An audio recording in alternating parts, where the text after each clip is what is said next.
Épître de Jacques, chapitre 5. À vous maintenant, riches, pleurez, éclatez en sanglots à la vue des misères qui vont fondre sur vous. Vos richesses sont pourries, et vos vêtements sont mangés des vers. Votre or et votre argent se sont rouillés, et leur rouille rendra témoignage contre vous. Et comme un feu dévorera vos chairs, vous avez thésaurisé dans les derniers jours. Alors, thésauriser, ça signifie amasser de l'argent sans le dépenser.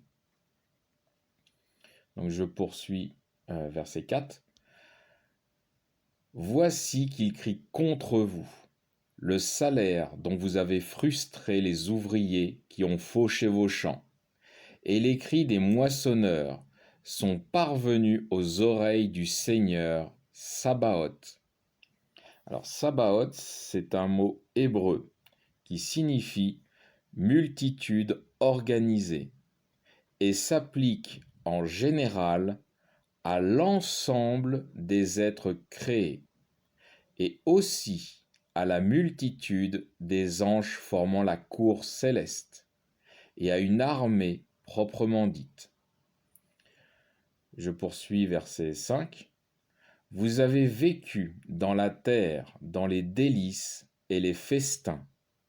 Vous avez été comme la victime qui se repaît le jour où on doit l'égorger. Vous avez condamné, vous avez tué le juste. Il ne vous résiste point. Prenez donc patience, mes frères, jusqu'à l'avènement du Seigneur. Voyez, le laboureur, dans l'espérance du précieux fruit de la terre, attend patiemment jusqu'à ce qu'il reçoive la pluie de l'automne et celle du printemps. Vous aussi, soyez patients et affermissez vos cœurs, car l'avènement du Seigneur est proche. Frères, ne vous répandez point en plaintes les uns contre les autres, de peur que vous ne soyez jugés. Vous que le juge, euh, voici que le juge est à la porte, comme modèle de générosité dans l'épreuve et de patience. Prenez, frères, les prophètes qui ont parlé au nom du Seigneur. Voyez, nous proclamons bienheureux ceux qui ont souffert. Vous avez entendu parler de la patience de Job, et vous avez vu quelle fin le Seigneur lui a ménagée. Car le Seigneur est plein de compassion et de miséricorde. Alors je fais une parenthèse, ça c'était avant la venue du Christ. Depuis la venue du Christ, nous on connaît l'issue de notre fin. Notre récompense, c'est le royaume céleste. Nous sommes héritiers du royaume céleste. C'est cela que le Seigneur a aménagé pour nous. Donc je poursuis verset 12.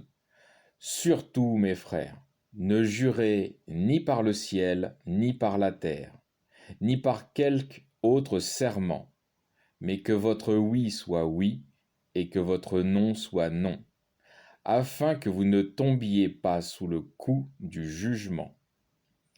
Quelqu'un parmi vous est-il dans l'affliction, qu'il prie? Est-il dans la joie, qu'il chante des cantiques? Quelqu'un parmi vous est-il malade, qu'il appelle les prêtres de l'Église, et que ceux-ci prient sur lui, en loignant d'huile au nom du Seigneur? Et la prière de la foi sauvera le malade, et le Seigneur le rétablira. Et s'il a commis des péchés, ils lui seront pardonnés. Confessez donc vos fautes l'un à l'autre, et priez les uns pour les autres, afin que vous soyez guéris, car la prière fervente du juste a beaucoup de puissance. Élie était un homme soumis aux mêmes misères que nous. Il pria instamment qu'il ne tombât point de pluie. Et la pluie ne tomba pas sur la terre pendant 3 ans et 6 mois. Il pria de nouveau, et le ciel donna de la pluie, et la terre produisit ses fruits. Mes frères, si quelqu'un d'entre vous s'est laissé entraîner loin de la vérité, et qu'un autre l'y ramène, sachez que celui qui ramène un pécheur de la voie où il s'égare sauvera une âme de la mort et couvrira une multitude de péchés. Alors je vais faire un résumé de ce chapitre. Jacques commence par une sentence contre les riches oppresseurs qui engrangent des gains considérables et n'ont aucune considération pour l'ouvrier qui travaille. Jacques poursuit avec ses encouragements à faire preuve de patience. Celui qui rétribuera toute chose, c'est le Seigneur, et chacun recevra sa juste récompense éternelle. Restons fermement attachés au Seigneur, quoi qu'il puisse arriver. Jacques renouvelle ce conseil du Seigneur, ne jurez pas. Puis il finit avec les malades. Il n'est pas question ici de maladie physique, mais de maladie spirituelle, comme une addiction, dont il est difficile de se défaire seul. La prière est une demande à Dieu. Utilisons-la pour nous-mêmes, mais aussi pour les autres, car le Seigneur dit « Celui qui demande recevra ». Je rappelle qu'on est dans un cadre spirituel. Fin du chapitre 5 et du livre de Jacques.